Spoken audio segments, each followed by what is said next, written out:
Now, Danny, with regards to the two podcasts, the stretch and the dog walk, what are the main differences between producing the two? Obviously, one of them is really it's Eddie's baby, and the other one is all the fellas, I guess, basically a kind of combination there. What are the differences for you as far as producing?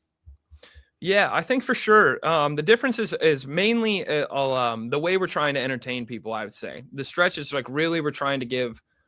We're trying to talk about sports, and as much as we are trying to talk the X's and O's, we're trying to make people laugh in a unique kind of way. That's kind of the bread and butter. Like with the stretch, we have Big Cat on the stretch, so we try to take little elements of Pardon My Take where we are giving unique stories, we are shedding light on the game, but at the same time, we want to maybe have you laugh a little bit. We can kind of call Jordan Love a pussy and stuff like that. Little things like that where we can just. It's I guess from a production firm like me, like pre-show, it's being like, okay, so this happened. If we talk, let's get our thoughts out on kind of these moments that when we talk about this is what people are going to want to hear about.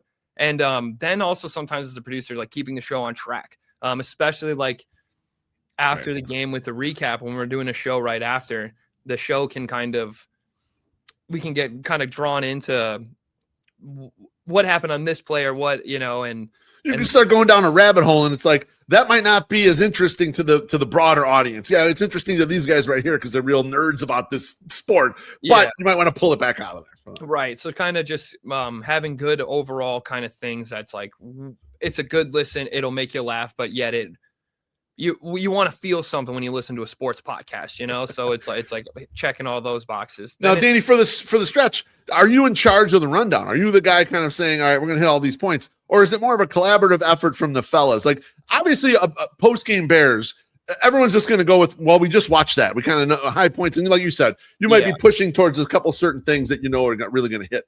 But when you're doing one that's not a post-game, you're kind of like hitting all the teams, and maybe you're doing more Hawks in this one, or the Bulls did something. You're doing a little more Bulls. Is that sort of a shared thing, or are you kind of like, are you the leader with the rundown for those things? I basically it's definitely a shared effort. I make something every week that's kind of like more whether it be like thought starters and then kind of just legit news. Here's kind of what happened. Especially like things like the Bulls. Stuff like, okay, well, here's kind of what happened. And then definitely all of the guys, they'll all individually, okay, bring some of your own talking points and stuff. And then that's when the two usually combined. Because usually that'll be the thing. It's like sometimes I'll make that sheet and they won't look at it, and that's just, but sometimes it's like we need that. So I'll make it, and I would say it's collaborative in that way. It's like I'll make that. Those are always good thought points. They can kind of combine on that. But a lot of times it's especially with trying to be funny or any little points like that or conversation, especially with like Eddie as the host, he'll kind of be like, I got some things, and kind of just, I'll pass the ball to him and kind of he'll run. Yeah. And they'll say, I got you if you need, but you can go. And he's been doing it for a while. So it's really good. Yeah, for sure. And then the dog walk's obviously a totally different concept. And a lot of times it's Eddie in a one-on-one interview situation. What's kind of your post there with regards to producing that show? Yeah, definitely. It's a little different. So each day the episode's a little something different. So when we do the drafts, it's kind of like working together. Eddie and I have putting together a good topic and then finding good guests. We've done 300 episodes. So it's like, sometimes I'll be like, I got a great idea. What if we did this? And it'd be like, did it 6 years ago. It's like, like, you remember, so it's like, so that sometimes get tough, but I think we've been doing good. I think we've been trying to get more out the box. We might even start like outsourcing it to even just the fans at this point, just because we've done so many. We've done even unique elements where they won't even know the topic of what they're drafting, and then I'll just pick a topic and I'll pick the guest and I'll just basically say, I'll get Dana Beers and Marty Mush, and I'll be like, oh, you're drafting drunk food. You don't even need any prep, just off the dome. What's your favorite drunk food? And it came out to be a very funny podcast. Then, I think it's always trying to just, I guess, Eddie and I with that show is, again, make people laugh, but then also try to do something entertaining. I inherited the dog walk. I didn't create it, but the bread and butter for me when I first found it was the snake drafts. And then when Eddie was doing the most hilarious interviews like mailmen and garbage men and your average day guy that was just a little, like anybody else, just fun, and So then it's us trying to find those people because he's done a lot of people. Yep. You know, we're trying to even narrow it down where we can get someone that might be unique, and then well, maybe you're on camera, maybe not so much. So, but definitely trying to get, and then even finding like the people within Barstool. We just hired Ronnie Deutsch, you know, and I think, Oh yeah, the garage beer guy, yeah, chugging beers. We had Pat Bertoletti on, who was the Nathan's hot dog champ for 2024. He's a friend of our podcast, and we asked him about chugging beers against that guy. Yeah. He's like, yeah, the guy's an animal. Like, you know, like it's Right. incredible. Yeah, so I mean, we try to do that, and I guess like the dog walk has been a place, I guess, that people within Barstool can kind of come and tell their full story. You know, we've even done it with PFT.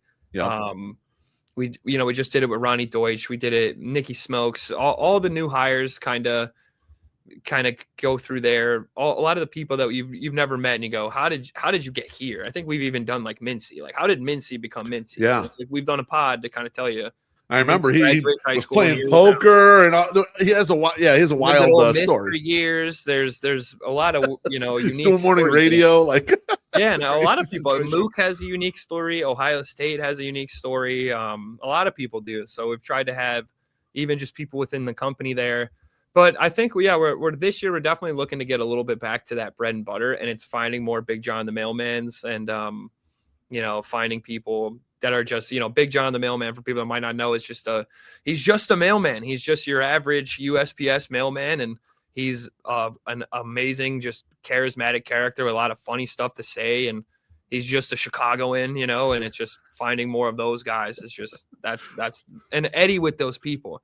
He works so well. That's the beauty. The matchup is where it's at, because he's so curious and he can meld in with the Big John the Mailman's a fucking legend. Like we see him at Sox games and shit. He's just a great guy. Anytime you roll up on him, he's that guy that you guys just interviewed. He's telling you something wild or whatever about his day or whatever the fuck's going on. He's great. Yeah, he's cursing a lot. Exactly. We were at a Bulls game and he pressed me saying I didn't make enough clips for Instagram. And the last time he was on the show, just instantly right away, I was like, what the hell? So I respect him. No, he's good. Definitely trying to do that with the dog walk. The dog walk, we're really just trying to make people laugh in a goofy way. We do tell stories of Dana Beers eating burritos in his shower. Like what? Some of the snake drafts, like White Sox Day of thinking each M&M is a different flavor. Just like these little moments, Dave Portnoy's dad saying his number one grievance would be like getting Chris Berman out of Car Shield commercials. Like he just hates them. Like there's these little moments that are just so funny. And it's like, they almost create like inside jokes with the viewers. Right. Like, burrata salad with Chief thinking burrata. I used to have a shirt. Yeah, right. Like there's just little things like that are really good.